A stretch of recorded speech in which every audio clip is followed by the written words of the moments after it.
সেই রাতে যখন ছেলে আমার হাতে মেহেদি লাগিয়ে দিচ্ছিল তখন আমি বুঝতে পারিনি এটা তার ভালোবাসার প্রকাশ।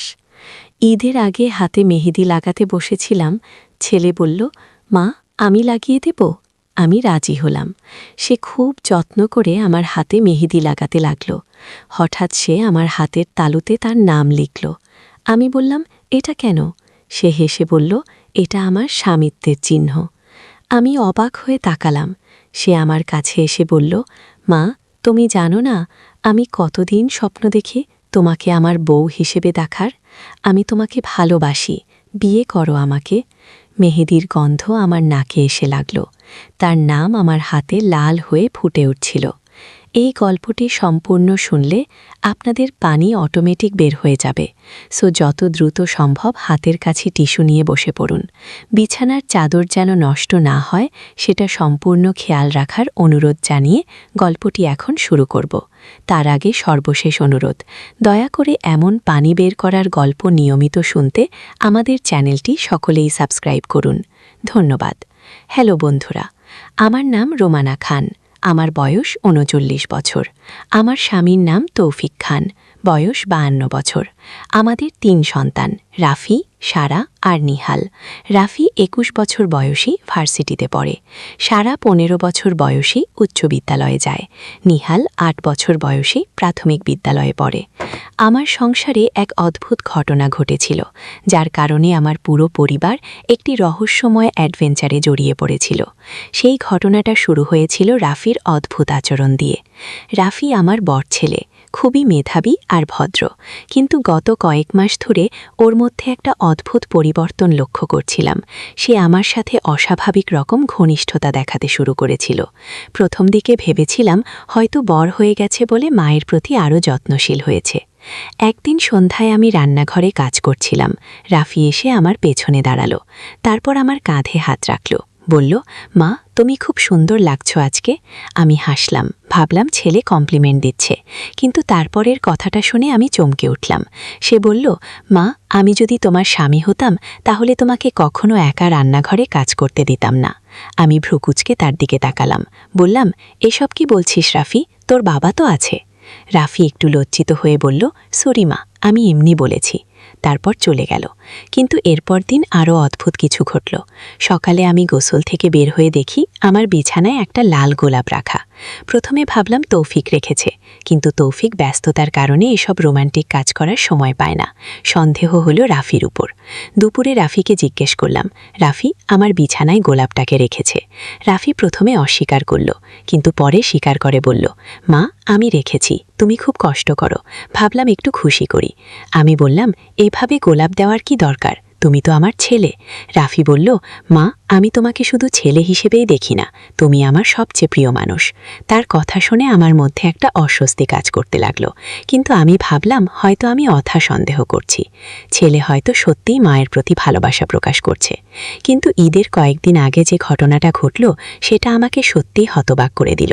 সেদিন আমি হাতে মেহেদি লাগানোর জন্য বসেছিলাম। রাফি দেখে বলল, মা আমি লাগিয়ে দেব। আমি রাজি হলাম, কারণ রাফি ছোটবেলা থেকেই একাকিতে ভালো। রাফি খুব যত্ন করে আমার হাতে মেহেদি লাগাতে শুরু করলো।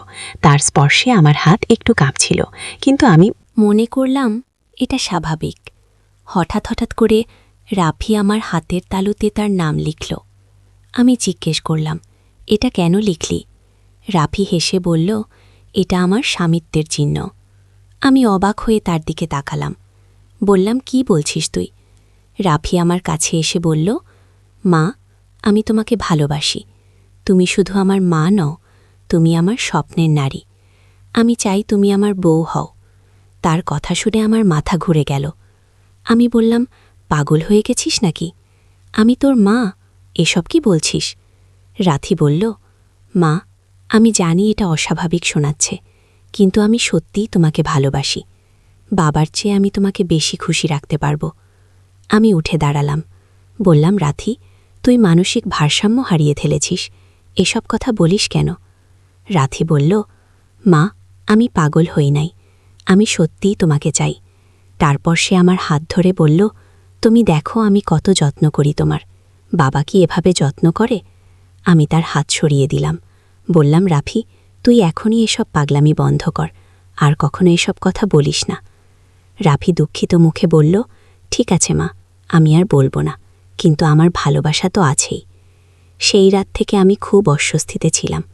তৌফিককে কিছু বলতে পারলাম না, কারণ ভয় পেলাম কোনো সমস্যা হবে। কিন্তু রাফির আচরণ আরও অদ্ভুত হতে লাগল। সে সুযোগ পেলেই আমার কাছে আসার চেষ্টা করত, অথচ আমার হাত ছুঁত, আমার ঘরে এসে দীর্ঘক্ষণ বসে থাকত। একদিন সারা আমাকে বলল, মা, রাফি ভাইয়ার কি হয়েছে? ও আজকাল খুব অদ্ভুত আচরণ করছে, আর তোমাকে দেখে অদ্ভুতভাবে হাসে। আমি চিন্তিত হলাম, মনে মনে ভাবলাম ব্যাপারটা সবাই টের পাচ্ছে। পরদিন ঈদ, সকাল থেকে বাড়িতে খুব ব্যস্ততা। সবাই নতুন জামাকাপড় পরেছে। রাফি খুব সুন্দর একটা পাঞ্জাবি পরেছে, দেখতে পুরুষালী লাগছে। নামাজ পড়ে এলাম, দেখি রাফি আমার জন্য অপেক্ষা করছে। রাফি বলল, মা, ঈদ মুবারক। তারপর আমাকে জড়িয়ে ধরল, কিন্তু সেই আলিঙ্গন স্বাভাবিক মা ছেলের আলিঙ্গন ছিল না। সে আমাকে খুব টাইট করে ধরল, আর আমার কানে ফিসফিস করে বলল, মা, আজ তুমি খুব সুন্দর লাগছ, আমার মন চায় তোমাকে চুমু দিই। আমি তাড়াতাড়ি তাকে সরিয়ে দিলাম। বললাম, রাফি, তুই আবার শুরু করলি? আজ ঈদের দিনে সব বদমাইশি করিস না। রাফি বলল, ঠিক আছে মা, কিন্তু তুমি আজ সত্যিই অসাধারণ লাগছ। দিনভর আত্মীয় স্বজন এসেছে, সবার সাথে খাওয়া দাওয়া, আড্ডা, কিন্তু আমার মন খারাপ ছিল রাফির আচরণের জন্য। রাফি সারাদিন আমার কাছাকাছি থাকার চেষ্টা করছিল। যখনই সুযোগ পাচ্ছিল তখনই আমার হাত ধরার চেষ্টা করছিল। রাতে যখন সবাই চলে গেল, তখন আমি তৌফিকের সাথে কথা বলার সিদ্ধান্ত নিলাম, কিন্তু তৌফিক খুব ক্লান্ত ছিল, শুয়ে পড়েছিল। আমি ভাবলাম আগামীকাল বলবো, কিন্তু পরদিন সকালে যে ঘটনা ঘটল সেটা আমার সহ্যের বাইরে চলে গেল। সকালে আমি রান্নাঘরে নাস্তা বানাচ্ছিলাম। রাফি এসে আমার পেছনে দাঁড়ালো, তারপর হঠাৎ করেই আমাকে পেছন থেকে জড়িয়ে ধরল। আমি চমকে উঠলাম, বললাম, রাফি, এটা কি করছিস? রাফি বলল, মা, আমি তোমাকে ভালোবাসি, আর পারছি না, তুমি আমার হয়ে যাও। তারপর সে আমার গলায় চুমু দেওয়ার চেষ্টা করল। আমি জোরে চিৎকার করে উঠলাম, রাফিকে ধাক্কা দিয়ে সরিয়ে দিলাম। বললাম, পাগল হয়ে গেছিস? আমি তোর মা, এসব কি করছিস? রাফি বলল, মা, আমি জানি এটা ভুল, কিন্তু আমি নিজেকে সংযত রাখতে পারছি না। তুমি আমার কাছে শুধু মা নও, তুমি একটা সুন্দর নারী। আমি তার মুখে একটা চড় মারলাম। বললাম, শয়তান কোথাকার, তোর বাবাকে বলবো সব। রাফি কান্নাজিত গলায় বলল, মা, প্লিজ, বাবাকে বলো না, আমি আর এসব করব না। তুমি যা বলবে আমি তাই করব। আমি ভীত আর রাগান্বিত অবস্থায় আমার ঘরে গিয়ে দরজা বন্ধ করে দিলাম। মনে মনে ভাবলাম, এবার তৌফিককে সব বলতেই হবে। কিন্তু আমার ভয় হচ্ছিল, তৌফিক রাগ করে রাফিকে বাড়ি থেকে বের করে দিতে পারে। দুপুরে তৌফিক বাড়ি এলো, আমি তাকে সব বললাম। তৌফিক প্রথমে বিশ্বাস করল না, বলল, তুমি হয়তো ভুল বুঝেছ রুমানা, রাফি খুব ভালো ছেলে। আমি বললাম, আমি কিছুই ভুল বুঝি নাই, তুমি রাফির সাথে একবার কথা বলো।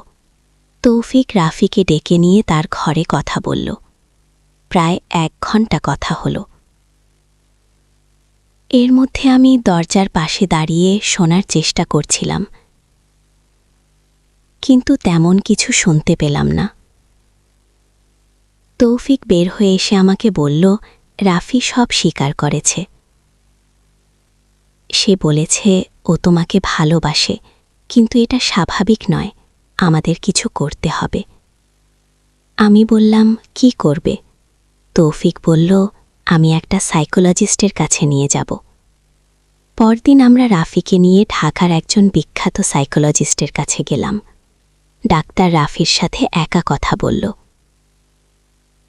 তারপর আমাদের বলল, রাফির অবস্থা খুবই জটিল, এটাকে সাইকোলজিতে ওইডেভাস কমপ্লেক্স বলে। মায়ের প্রতি অতিরিক্ত আকর্ষণ, কিন্তু রাফির ক্ষেত্রে এটা আরও গভীর। ডাক্তার আরও বলল, রাফিকে কাউন্সিলিং দিতে হবে এবং কিছুদিন পরিবার থেকে দূরে রাখতে হবে। আমরা ডাক্তারের পরামর্শ মতো রাফিকে ঢাকায় একটা হোস্টেলে রেখে দিলাম। সেখানে থেকে সে ভার্সিটি যাবে আর নিয়মিত ডাক্তারের কাছে যাবে। প্রথম কয়েকদিন রাফি খুব কান্নাকাটি করেছিল। ফোন করে বলতো, মা, আমাকে বাড়িতে নিয়ে যাও, আমি আর এসব করব না। কিন্তু আমরা ঠিকঠাক থাকলাম। ডাক্তারও বলল কিছুদিন সম্পূর্ণ দূরে রাখতে হবে।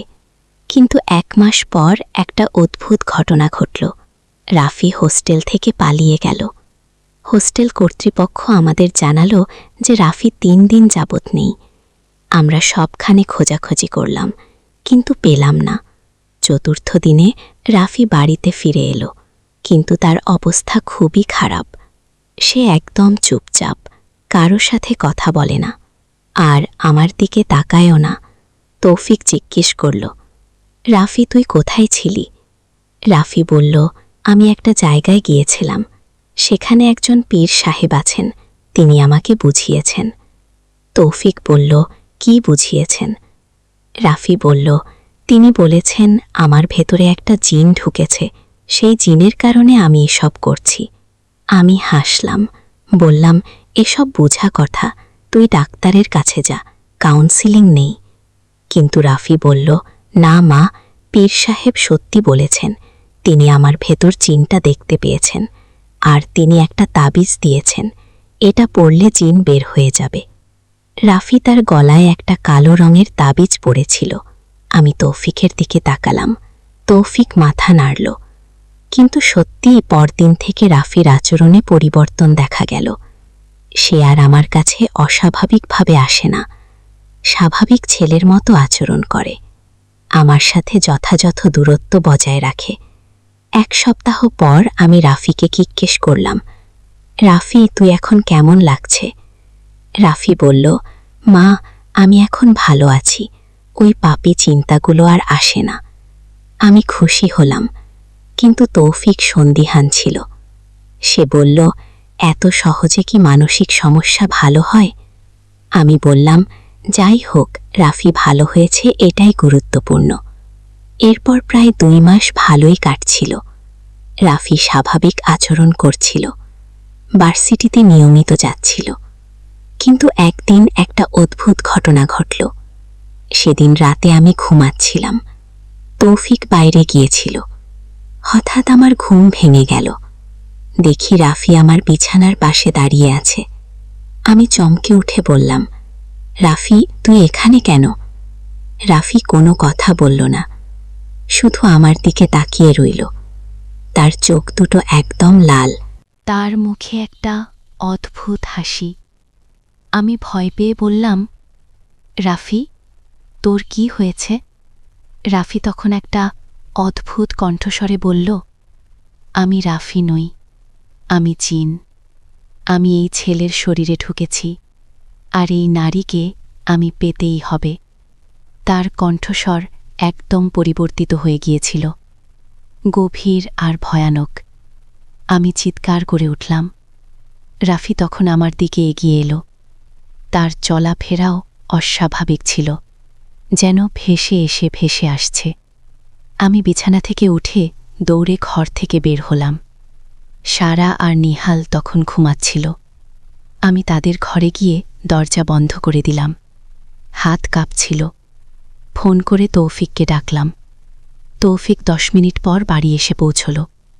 আমি কাঁচতে কাঁচতে সব বললাম। তৌফিক প্রথমে বিশ্বাস করল না। বলল, তুমি হয়তো দুঃস্বপ্ন দেখেছ। কিন্তু আমি বললাম, না, আমি স্পষ্ট দেখেছি, রাফি এখন আর আমাদের রাফি নেই। তৌফিক রাফির ঘরে গেল।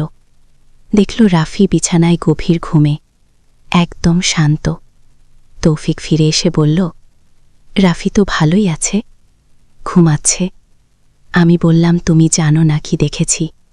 ওর চোখ দুটো লাল ছিল, আর কণ্ঠস্বর সম্পূর্ণ বদলে গিয়েছিল।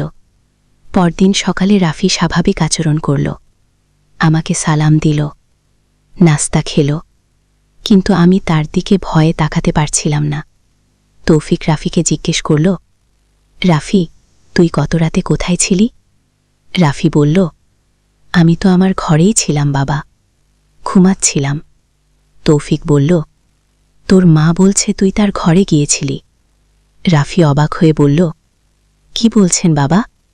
আমি কোথাও যাই নাই, আমি বুঝলাম রাফি সত্যিই জানে না, হয়তো তার শরীরে সত্যিই কোনো জিন ঢুকেছে। এরপর থেকে আমি খুবই সতর্ক থাকতাম।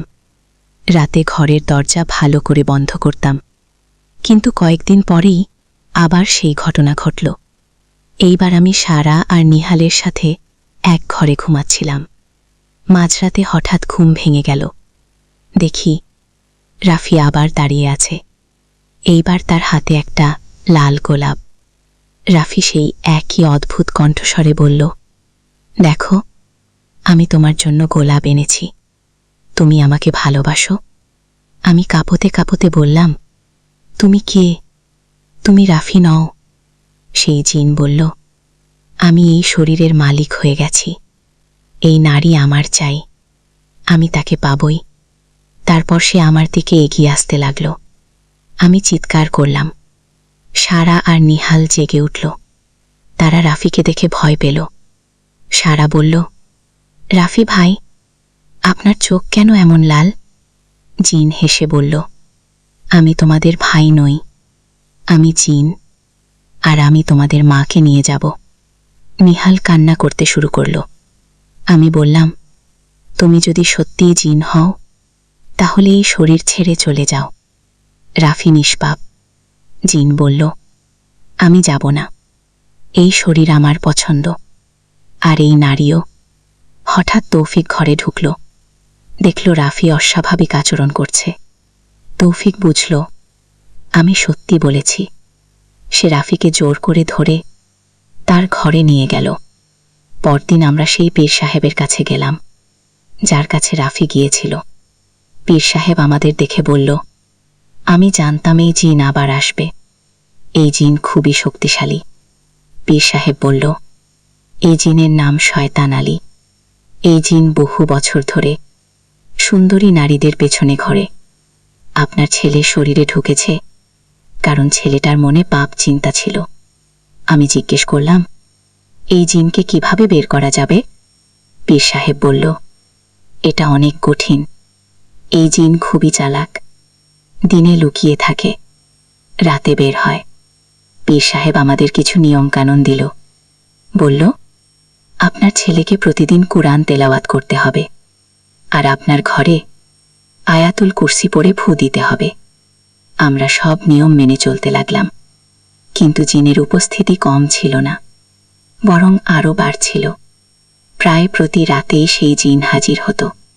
একদিন জিন আমাকে বলল, তুমি যতই কুরআন পড়ো, আমার কিছু হবে না।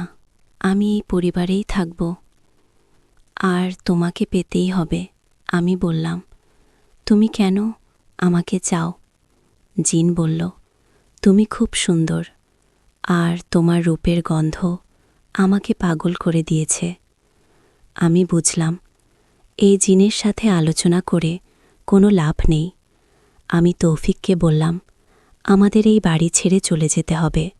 কিন্তু তৌফিক বলল, জিন তো রাফির শরীরে, বাড়ি বদলালে কি হবে? সত্যি, আমরা যখন আমার মায়ের বাড়িতে কয়েকদিনের জন্য গেলাম, সেখানেও জিনের উপদ্রব হল। রাতে আবার রাফির শরীর দখল করে জিন আমার কাছে এলো। আমার মা অভিজ্ঞ মানুষ, তিনি বলল, মেয়ে, এইটা শুধু জিনের কারণে নয়, তোর ছেলের মনেও সমস্যা আছে। জিন শুধু সেই সুযোগটা নিয়েছে। আমার মা একজন শক্তিশালী আমিলের পরিচয় দিল। সেই আমিল সাহেব রাফিকে দেখে বলল, এই ছেলের ভেতর দুইটা আত্মা আছে, একটা তার নিজের, আরেকটা জিনের। জিনের আত্মা বেশি শক্তিশালী হয়ে উঠেছে। আমির সাহেব বলল, জিনকে বের করতে হলে ছেলেটাকে 40 দিন একটা বিশেষ চিকিৎসা দিতে হবে। কিন্তু এটা খুবই কষ্টকর, ছেলেটার অনেক কষ্ট হবে। আমি বললাম, কষ্ট হলেও করতে হবে, আমি আর পারছি না। আমির সাহেব আমাদের একটা নির্জন জায়গায় নিয়ে গেল। সেখানে একটা ছোট ঘর। রাফিকে সেই ঘরে রাখা হলো। আমির সাহেব বলল, এই 40 দিন কেউ রাফির সাথে দেখা করতে পারবে না, শুধু আমি থাকব। আমি তার ওপর কোরআনের আয়াত পড়ব। জিন বের হওয়ার জন্য লড়াই করবে, রাফির অনেক কষ্ট হবে। প্রথম সপ্তাহে রাফির অবস্থা খারাপ হয়ে গেল। সে চিৎকার করতে লাগল, বলতে লাগল, আমাকে ছেড়ে দাও, আমি মরে যাব।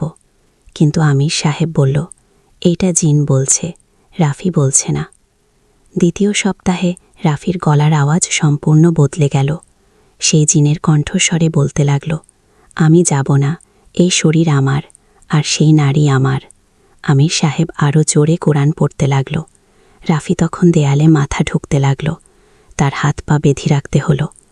তৃতীয় সপ্তাহে জিন আমির সাহেবকে বলল, তুমি আমাকে বের করতে পারবে না, আমি এই শরীরের সাথে মিশে গেছি।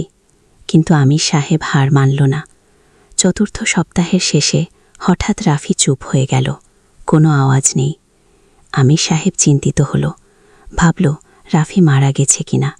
কিন্তু পরদিন রাফি হঠাৎ জেগে উঠল। তার চোখ স্বাভাবিক, গলার আওয়াজও স্বাভাবিক। সে আমির সাহেবকে দেখে বলল, আমি কোথায়, আমার কি হয়েছিল? আমির সাহেব বুঝল জিম বের হয়ে গেছে। তিনি আমাদের খবর দিল। আমরা রাফিকে দেখতে গেলাম। রাফি অনেক দুর্বল হয়ে গিয়েছিল, কিন্তু তার চোখে মুখে শান্তি। সে আমাকে দেখে কান্না করতে লাগল। বলল, মা, আমি কি করেছি? আমার কিছুই মনে নেই। আমির সাহেব আমাদের বলল, জিন বের হয়ে গেছে, কিন্তু রাফির মনের সমস্যা এখনও আছে, তাকে কাউন্সেলিং দিতে হবে। আমরা রাফিকে আবার সেই সাইকোলজিস্টের কাছে নিয়ে গেলাম। ডাক্তার বলল, রাফির মানসিক অবস্থা আগের চেয়ে ভালো, কিন্তু পুরোপুরি সুস্থ হতে সময় লাগবে।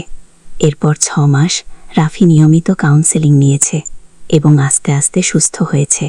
এখন সে একজন স্বাভাবিক ছেলে, আমার সাথে স্বাভাবিক মা ছেলের সম্পর্ক। একদিন রাফি আমাকে বলল, মা, আমার কিছু কিছু মনে পড়ে। আমি তোমার সাথে খুব খারাপ আচরণ করেছি, আমি লজ্জিত। আমি তাকে জড়িয়ে ধরে বললাম, সেটা তুমি করো নাই, ওটা জিন করেছিল। কিন্তু রাফি বলল, না মা, জিন ঢোকার আগেও আমার মনে পাপ চিন্তা ছিল, সেই চিন্তাই জিনকে আকর্ষণ করেছিল। আমি বললাম, যা হয়েছে হয়ে গেছে, এখন তুমি ভালো আছো, এইটাই যথেষ্ট। আজ 3 বছর পর আমি এই গল্প বলছি। রাফি এখন চাকরি করে, একটা ভালো মেয়েকে বিয়ে করেছে। আমার সাথে তার কোনো সমস্যা নেই। সে আমাকে শ্রদ্ধা করে, ভালোবাসে, কিন্তু যথাযথ সীমানা বজায় রাখে। কিন্তু সেই পুরো ঘটনা আমার জীবনে একটা বড় শিক্ষা দিয়ে গেছে।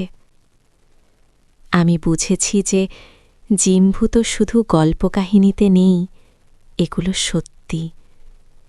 আর এগুলো মানুষের মনের দুর্বলতার সুযোগ নেয়া। আমি সবাইকে বলি, নিজেদের মন পরিষ্কার রাখুন, পাপ চিন্তা মন থেকে দূর করুন, না হলে শয়তানের সুযোগ হয়। আর পরিবারে কোনো অস্বাভাবিক আচরণ দেখলে দেরি না করে ব্যবস্থা নিন। আল্লাহর রহমতে আমার পরিবার এখন শান্তিতে আছে। রাফি একজন ভালো মানুষ হয়েছে, সারা আর নিহালও ভালো আছে। তৌফিকের সাথে আমার সম্পর্ক আগের চেয়ে ভালো, কিন্তু মাঝে মাঝে রাতে যখন একা থাকি তখন সেই ভয়ের স্মৃতিগুলো মনে পড়ে। রাফির লাল চোখ, তার পরিবর্তিত কণ্ঠস্বর আর সেই জিনের কথাগুলো। আমি তখন আয়াতুল কুরসি পড়ি, মন শান্ত হয়। আমি জানি এই গল্প অনেকের কাছে অবিশ্বাস্য মনে হতে পারে, কিন্তু যারা এই ধরনের অভিজ্ঞতার মধ্য দিয়ে গেছেন তারা জানবেন আমি সত্যি বলছি। জিন শয়তানের অস্তিত্ব আছে, আর তারা আমাদের দুর্বলতার সুযোগ নেয়। তাই সবাইকে বলি, আল্লাহর উপর ভরসা রাখুন, 5 ওয়াক্ত নামাজ পড়ুন, কোরআন তেলাওয়াত করুন, আর পরিবারের সবাইকে সাবধানে রাখুন, কারণ শয়তান সবসময় আমাদের ক্ষতি করার জন্য ওয়াত পেতে বসে আছে। এই গল্পের শেষে আমি সবার জন্য দোয়া করি, আল্লাহ যেন সবাইকে জিন শয়তানের অনিষ্ট থেকে হেফাজত রাখেন, আর আমাদের পরিবারগুলোতে শান্তি বজায় রাখেন। আমিন। একদিন আলী সাহেব সোহেলের অফিসে এলেন। সোহেল তাকে দেখে অবাক হয়ে গেল। স্যার, আপনি এখানে? হ্যাঁ সোহেল, তোমার অফিস একবার দেখতে চাইলাম। খুব সুন্দর হয়েছে গো। আলী সাহেব পুরো অফিস ঘুরে দেখলেন, কর্মচারীদের সাথে কথা বললেন, তারপর সোহেলের রুমে এসে বসলেন। সোহেল, তুমি অনেক দূর এসেছ। মনে আছে 7 বছর আগে তুমি যখন আমার অফিসে প্রথম এসেছিলে চা বানানোর কাজ করতে? হ্যাঁ স্যার, সব মনে আছে। আমি গর্বিত যে আমি তোমাকে একটা সুযোগ দিয়েছিলাম, আর তুমি সেই সুযোগকে কাজে লাগিয়েছ। জানো সফলতার মূল সূত্র কি? স্যার, কঠোর পরিশ্রম, সততা আর হাল না ছাড়া। তোমার মধ্যে এই 3টি গুণই আছে। সোহেল চোখে জল নিয়ে বলল, আপনি না থাকলে আজ আমি এখানে পৌঁছাতে পারতাম না স্যার। না সোহেল, আমি শুধু একটা দরজা খুলে দিয়েছিলাম। ভেতরে ঢুকে পথ তৈরি করেছ তুমি নিজে গো। আলী সাহেব চলে যাওয়ার আগে বললেন, আমার একটা বড় প্রজেক্ট আছে, একটা 20 ফ্লোর বিজনেস টাওয়ার। আমি চাই তুমি এই প্রজেক্টে আমার সাথে পার্টনার হও। 50-50, রাজি? সোহেল অবাক হয়ে গেল। এত বড় প্রজেক্ট, স্যার, আমার কি যথেষ্ট সামর্থ্য আছে? আছে, আমি বিশ্বাস করি। ও সোহেল রাজি হয়ে গেল। এটা তার জীবনের সবচেয়ে বড় প্রজেক্ট হবে। 5ম অধ্যায়, বড় চ্যালেঞ্জ। 20 ফ্লোর বিজনেস টাওয়ারের কাজ শুরু হলো। এটা সোহেলের জীবনের সবচেয়ে বড় চ্যালেঞ্জ। প্রজেক্টের বাজেট প্রায় 10 কোটি টাকা। সোহেলকে 5 কোটি টাকা ইনভেস্ট করতে হবে। সোহেল তার সব সঞ্চয়ে, ব্যাংক লোন আর কিছু ইনভেস্টর থেকে টাকা জোগাড় করল। এটা একটা বিশাল ঝুঁকি। যদি প্রজেক্ট ব্যর্থ হয়, সব শেষ। মিনা চিন্তিত ছিল। সোহেল, এত বড় ঝুঁকি নেওয়া ঠিক হবে? মিনা, জীবনে বড় কিছু করতে হলে ঝুঁকি নিতে হয়। আমি এই সুযোগ হাতছাড়া করতে চাই না। আগিয়ে, কিন্তু যদি কিছু ভুল হয়? ভুল হবে না। আমি আলী সাহেবের সাথে আছি, উনি আমাকে গাইড করবেন। প্রজেক্ট শুরু হলো। প্রথম 6 মাস সব ভালোই চলছিল। কাজ সময় মতো হচ্ছে, বাজেট ঠিক আছে। কিন্তু 7 মাসের মাথায় একটা বড় সমস্যা দেখা দিল। একজন প্রধান ইনভেস্টর হঠাৎ তার টাকা ফেরত চাইলেন। তিনি অন্য একটা জরুরি কাজে টাকা লাগবে বলে জানালেন। 1 করোড় টাকা ফেরত দিতে হবে। সোহেল বিপদে পড়ে গেল। 1 করোড় টাকা এখন কোথায় পাবে? প্রজেক্টের সব টাকা ঢেলে দিয়েছে। সে আলী সাহেবের সাথে কথা বলল। আলী সাহেব বললেন, চিন্তা করো না, আমি ব্যবস্থা করছি। কিন্তু আলী সাহেবও বড় একটা প্রজেক্টে আটকে আছেন। তার হাতে লিকুইড ক্যাশ নেই। সোহেল অন্য ব্যাংক থেকে লোন নেওয়ার চেষ্টা করল, কিন্তু ব্যাংক বলল ইতিমধ্যে তার অনেক লোন আছে, নতুন লোন দিতে পারবে না। সোহেল রাতে ঘুমাতে পারছিল না, খাওয়া দাওয়া বন্ধ করে দিয়েছিল। মিনা তাকে দেখে খুব চিন্তিত হয়ে গেল। সোহেল, প্লিজ নিজেকে এভাবে শেষ করে ফেলো না, কোনো একটা রাস্তা বের হবেই কি? কিন্তু সোহেল কোনো রাস্তা দেখতে পাচ্ছিল না। ইনভেস্টর 15 দিন সময় দিয়েছে। 15 দিনের মধ্যে টাকা ফেরত না দিলে তিনি আইনি ব্যবস্থা নেবেন। 10 দিন কেটে গেল। সোহেল কোনো সমাধান খুঁজে পেল না। সে প্রায় হাল ছেড়ে দিয়েছিল। 11 দিনের দিন একটা অপ্রত্যাশিত ঘটনা ঘটল। জাহিদ ভাই, সোহেলের পুরনো সহকর্মী, তার অফিসে এলেন। জাহিদ ভাই এখন একটা রিয়েল এস্টেট কোম্পানিতে সিনিয়র ম্যানেজার। সোহেল, আমি তোমার সমস্যার কথা শুনেছি গো।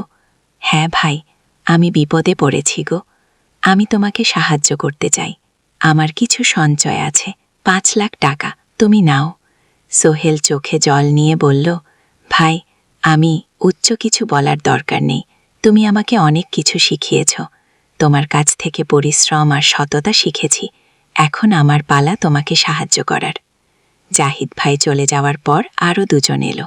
একজন সোহেলের পুরনো ক্লায়েন্ট, আরেকজন তার কর্মচারী। দুজন মিলে আরও ৮ লাখ টাকা দিল। করিম মামা ২০ লাখ টাকা ব্যবস্থা করলেন, তার কিছু বন্ধুদের কাছ থেকে ধার করে। মিনা তার সব গয়না বিক্রি করে ১০ লাখ টাকা দিল। সবাই মিলে প্রায় ৪৫ লাখ টাকা জোগাড় হলো। বাকি ৬৫ লাখ টাকা সোহেল তার অফিসের সব অ্যাসেট বিক্রি করে আর একটা প্রাইভেট ফিনান্স কোম্পানি থেকে উচ্চ সুদে লোন নিয়ে ব্যবস্থা করল। ঠিক ১৪ দিনের দিন সোহেল ইনভেস্টরকে ১ করোড় টাকা ফেরত দিল। ইনভেস্টর টাকা নিয়ে চলে গেলেন। সোহেল তার অফিসে ফিরে এসে চেয়ারে বসে কাঁদল। এত চাপ, এত টেনশন সব যেন একসাথে বের হয়ে এলো। মিনা এসে তাকে জড়িয়ে ধরল। আমরা পেরেছি সোহেল, আমরা পেরেছি গো। ষষ্ঠ অধ্যায় পুনরুদ্ধার। এই ঘটনার পর সোহেল আরও সাবধান হয়ে গেল। সে বুঝলে ব্যবসায় শুধু সাহস নয়, বুদ্ধিও লাগে। ঝুঁকি নিতে হয়, কিন্তু হিসাব করে। প্রজেক্ট চলতে থাকল। এবার সোহেল আরও সতর্কতার সাথে সবকিছু পরিচালনা করল। প্রতিটা খরচ হিসাব করল, প্রতিটা সিদ্ধান্ত ভেবে চিনতে নিল। আরও ১ বছর পর 20 ফ্লোর বিজনেস টাওয়ার সম্পন্ন হল। চমৎকার বিল্ডিং, শহরের অন্যতম সুন্দর ভবন। বিল্ডিংয়ের উদ্বোধন অনুষ্ঠানে শহরের মেয়র এলেন। অনেক ব্যবসায়ী, সাংবাদিক এলো। সোহেলের নাম পত্রিকায় ছাপা হলো। স্বপ্নের শহরে এক তরুণ উদ্যোক্তার সফলতার গল্প। প্রজেক্ট থেকে সোহেলের লাভ হলো প্রায় ২ করোড় টাকা। এই টাকা দিয়ে সে সব লোন শোধ করল। জাহিদ ভাইয়ের টাকা ফেরত দিল। করিম মামার লোন শোধ করল। যারা সাহায্য করেছিল সবাইকে টাকা ফেরত দিল। মিনার জন্য নতুন গয়না কিনা আরও সুন্দর। তার মাকে গ্রামে একটা নতুন পাকা বাড়ি বানিয়ে দিল। মা কাঁদতে কাঁদতে বললেন, তোর বাবা বেঁচে থাকলে কত খুশি হতো। তুই আমার সব স্বপ্ন পূরণ করেছিস কি। সোহেল নিজেদের জন্য একটা ফ্ল্যাট কিনা, ৪ রুমের ফ্ল্যাট সমুদ্রের কাছে। এখন আর ভাড়া বাড়িতে থাকতে হয় না। সপ্তম অধ্যায় প্রতিদান। সোহেল এখন একজন প্রতিষ্ঠিত উদ্যোক্তা, কিন্তু সে তার শেখ ভোলেনি। যে গ্রাম থেকে সে এসেছে, যারা তাকে সাহায্য করেছে, কাউকেই ভোলেনি। সে তার গ্রামে একটা স্কুল বানিয়ে দিল, সোহেল ফাউন্ডেশন স্কুল। গরিব ছেলেমেয়েরা ফ্রিতে পড়তে পারবে। ভালো শিক্ষক নিয়োগ দিল, ভালো পড়াশোনার ব্যবস্থা করল। শহরে একটা ফ্রি মেডিকেল ক্লিনিক খুলল। গরিব মানুষরা ফ্রিতে চিকিৎসা পাবে। প্রতি বছর ১০ জন মেধাবী কিন্তু গরিব ছাত্রছাত্রীকে স্কলারশিপ দেওয়া শুরু করল। তারা বিনামূল্যে পড়াশোনা করতে পারবে। একদিন একটা টিভি চ্যানেল সোহেলের ইন্টারভিউ নিতে এলো। আপনার সফলতার গোপন সূত্র কি? সোহেল একটু ভেবে বলল, কঠোর পরিশ্রম, সততা আর হাল না ছাড়া। এই ৩টে জিনিস যদি কারোর মধ্যে থাকে, সে যে কোনো কিছু অর্জন করতে পারে। আর সবচেয়ে বড় কথা, যারা আমাকে সাহায্য করেছে তাদের ছাড়া আমি কিছুই না। একা কেউ সফল হতে পারে না আগে। আপনার পরবর্তী স্বপ্ন কি? আমি চাই আরও মানুষকে সাহায্য করতে। আমার মতো যারা গ্রাম থেকে শহরে আসে তাদের জন্য একটা ট্রেনিং সেন্টার খুলব। তারা সেখানে বিভিন্ন স্কিল শিখতে পারবে, চাকরি পাবে, নিজের পায়ে দাঁড়াতে পারবে। অষ্টাদশ অধ্যায়, নতুন প্রজন্ম। আরও ৫ বছর কেটে গেল। সোহেল এখন ৪৫ বছরের। তার মেয়ে সারা এখন ৯ বছরের। স্কুলে ক্লাস 4-এ পড়ে, খুব মেধাবী মেয়ে। একদিন সারা বাবাকে জিজ্ঞেস করল, বাবা, তুমি কিভাবে এত বড় হলে? আমার বন্ধুরা বলে তুমি একজন সফল মানুষ গো। সোহেল তাকে কোলে নিয়ে বসল। বাবা, তুমি জানো তোমার দাদু ছিলেন একজন স্কুল শিক্ষক, খুব সৎ মানুষ, কিন্তু আমরা গরিব ছিলাম। আমি রিক্সা চালাতাম গো, রিক্সা। সত্যি? হ্যাঁ। তারপর আমি এই শহরে এলাম। অনেক কষ্ট করেছি, কিন্তু হাল ছাড়িনি। মানুষ আমাকে সাহায্য করেছে, আর আমি কঠোর পরিশ্রম করেছি। বাবা, আমিও কি তোমার মতো হতে পারবো? অবশ্যই পারবে বাবা, তবে মনে রেখো, সফলতা মানে শুধু টাকা পয়সা না। সফলতা মানে ভালো মানুষ হওয়া, অন্যদের সাহায্য করা, সৎ থাকা গো। সারা মাথা নাড়ল। আমি ভালো মানুষ হব বাবা গো। সোহেল তার মেয়েকে জড়িয়ে ধরল। মনে মনে ভাবল তার জীবনের সব কষ্ট সার্থক হয়েছে। মিনা রান্নাঘর থেকে ডাকল, খাবার তৈরি, এসো। সোহেল সারাকে নিয়ে ডাইনিং টেবিলে গেল। ঋতু এসেছে, সে এখন বিয়ে করেছে, তার একটা ছেলে হয়েছে। সোহেলের মাঝে মাঝে চট্টগ্রামে বেড়াতে আসেন, আজও এসেছেন। সবাই মিলে খেতে বসল, হাসি গল্পে ভরা পরিবার। সোহেল তাকালো তার মায়ের দিকে, মিনার দিকে, সারার দিকে, ঋতুর দিকে। মনে হলো জীবনে আর কি চাই। খাওয়া শেষে সবাই বসে রইল, গল্প করছিল। হঠাৎ সোহেলের ফোন বাজে। অফিস থেকে একটা জরুরি বিষয়।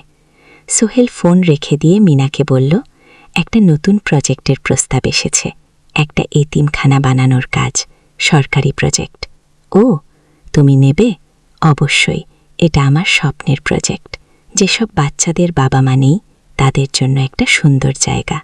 মিনা হাস, তুমি কখনো বদলাও না, এখনও অন্যদের কথা ভাবো গো। এটাই তো জীবন মিনা, শুধু নিজের জন্য বাঁচলে কি হবে। 49 অধ্যায়, উত্তরাধিকার। 10 বছর আরও কেটে গেল। সোহেল এখন 55 বছরের। তার চুলে পাক ধরেছে, কিন্তু শক্তি এখনও আগের মতোই। সারা এখন 19 বছরের। সে বিশ্ববিদ্যালয়ে ইঞ্জিনিয়ারিং পড়ছে। সে চায় বাবার মতো কনস্ট্রাকশন ইন্ডাস্ট্রিতে কাজ করতে। একদিন সারা বাবাকে বলল, বাবা, আমি তোমার কোম্পানিতে কাজ করতে চাই। এখনও তো তোর পড়াশোনা বাকি। জানি, কিন্তু আমি এখন থেকেই শিখতে চাই। ছুটির দিনে তোমার সাথে সাইটে যেতে চাই, দেখতে চাই কিভাবে কাজ হয়। সোহেল খুশি হয়ে গেল। তার মেয়ে তার পথ অনুসরণ করতে চায়। ঠিক আছে, কিন্তু শর্ত হলো তোকে সব কিছু নিজ থেকে শিখতে হবে, কোনো স্পেশাল ট্রিটমেন্ট পাবি না। আগে আমি তো তাই চাই বাবা। গুশারা তার বাবার সাথে কাজ শিখতে শুরু করল। সে দেখল কিভাবে শ্রমিকরা কাজ করে, কিভাবে ম্যাটেরিয়াল বাছাই করতে হয়, কিভাবে একটা প্রজেক্ট ম্যানেজ করতে হয়। সোহেল তাকে কোনো সহজ পথ দিল না। সারাকেও সবার মতো কষ্ট করতে হলো। সাইটে রোদে দাঁড়িয়ে থাকতে হলো, শ্রমিকদের সাথে কথা বলতে হলো, কিন্তু সারা হাল ছাড়ল না। সে তার বাবার মেয়ে, পরিশ্রম করতে জানে। 3 বছর পর সারা গ্র্যাজুয়েট হল। সে সোহেলের কোম্পানিতে জুনিয়র প্রজেক্ট ম্যানেজার হিসেবে যোগ দিল। সোহেল ধীরে ধীরে সারাকে বড় দায়িত্ব দিতে শুরু করল। সারা তার বাবার মতোই সৎ, পরিশ্রমী। 20 অধ্যায়, সমাপ্তি নয়, নতুন শুরু। আরও 5 বছর পর সোহেল এখন 60 বছরের। সে সিদ্ধান্ত নিল, এবার অবসর নেওয়া সময় এসেছে। কোম্পানির দায়িত্ব সারাকে দেবে। একটা অনুষ্ঠান করা হলো। সোহেল আনুষ্ঠানিকভাবে কোম্পানির চেয়ারম্যান পদ থেকে অবসর নিয়ে সারা হল নতুন ম্যানেজিং ডিরেক্টর। সোহেল তার বক্তব্যে বলল, আমি যখন এই শহরে এসেছিলাম আমার পকেটে ছিল মাত্র 5,000 টাকা, একটা ছোট্ট ব্যাগ আর অনেক স্বপ্ন। আজ 40 বছর পর আমি পেছনে ফিরে তাকাই, দেখি একটা দীর্ঘ পথ। সেই পথে অনেক কষ্ট ছিল, অনেক বাধা ছিল, কিন্তু ছিল অনেক ভালোবাসাও, অনেক মানুষের সাহায্য। আমি বিশ্বাস করি সফলতা একা আসে না, এটা আসে অনেক মানুষের সমর্থন, ভালোবাসা আর বিশ্বাস নিয়ে। আমি যা কিছু অর্জন করেছি তা আমার একা না, এটা আমার পরিবারের, আমার কর্মচারীদের, আমার বন্ধুদের সবারও। আজ আমি আমার মেয়ে সরার হাতে এই দায়িত্ব তুলে দিচ্ছি। আমি জানি সে আমার চেয়ে ভালো করবে, কারণ সে শিখেছে আমার ভুল থেকে, আমার অভিজ্ঞতা থেকে। গিফট। অনুষ্ঠান শেষ হলো, সবাই চলে গেল। সোহেল আর মিনা অফিসে একা দাঁড়িয়ে রইল। মিনা, মনে আছে আমরা প্রথম কখন দেখা হয়েছিলাম? হ্যাঁ, তোমার সেই ছোট্ট মুদি দোকানে তুমি বিস্কুট কিনতে এসেছিলে। কে ভেবেছিল সেই দিন থেকে আমাদের এই পথস্বপ্নের শহর। প্রথম অধ্যায়, যাত্রা শুরু। সকাল 7টা বেজে গেছে। ঢাকার কমলাপুর রেল স্টেশনে মানুষের ভিড়। চারদিকে চা বিস্কুট বিক্রেতাদের চিৎকার, ট্রেনের হর্ন আর যাত্রীদের কোলাহল। এই বিশাল ভিড়ের মধ্যে একটা ছোট্ট ব্যাগ হাতে দাঁড়িয়ে আছে সোহেল। বয়স মাত্র 22, গায়ের রং শ্যামলা, চোখে স্বপ্নের ঝিলিক। ভাইজা, চট্টগ্রামের টিকিট আছে? সোহেল টিকিট কাউন্টারের সামনে দাঁড়িয়ে জিজ্ঞেস করল। আছে, 30 টাকা। কাউন্টারের লোকটা উত্তর দিল। সোহেল তার পকেট থেকে টাকা বের করল, মোট 5,000 টাকা। এই টাকা সে জমিয়েছে গত 3 বছরে রিক্সা চালিয়ে। তার স্বপ্ন ছিল চট্টগ্রাম গিয়ে একটা ভালো চাকরি পাওয়া। গ্রামে আর থাকতে চায় না সে। বাবা মারা গেছেন 10 বছর আগে। মা আর ছোট বোন ঋতুকে নিয়ে সংসার চালাচ্ছিল রিক্সা চালিয়ে। কিন্তু এভাবে তো আর সারা জীবন চলবে না। টিকিট কেটে সোহেল প্ল্যাটফর্মে এলো। ট্রেন ছাড়বে আর মাত্র 15 মিনিট পরে। সে একটা বেঞ্চে বসে পড়ল, ব্যাগটা বুকের কাছে চেপে ধরল। এই ব্যাগে আছে তার সব সম্পদ, কিছু কাপড়, একটা ছোট্ট ফুটফ্রেমে বাবা মায়ের ছবি আর কিছু টাকা। কোথায় যাচ্ছেন? পাশে বসা একজন বয়স্ক মানুষ জিজ্ঞেস করলেন। চট্টগ্রাম কাকা, চাকরি খুঁজতে যাচ্ছে কি? সোহেল বিনয়ের সাথে উত্তর দিল। ভালো, তবে শহরে সাবধানে থাকবেন। শহর মানে অনেক সুযোগ, কিন্তু অনেক ফাঁদও আছে। খুব বয়স্ক লোকটা বললেন। সোহেল মাথা নাড়ল। সে জানে শহরের জিত সহজ না, কিন্তু তার কোনো বিকল্প নেই গ্রামে। রিক্সা চালিয়ে মাসে 3,500 টাকা আয় হতো। তার মধ্যে সংসার চালাতে হতো, বোনের স্কুলের খরচ দিতে হতো, মায়ের ওষুধের খরচ দিতে হতো। কিছুই বাঁচত না।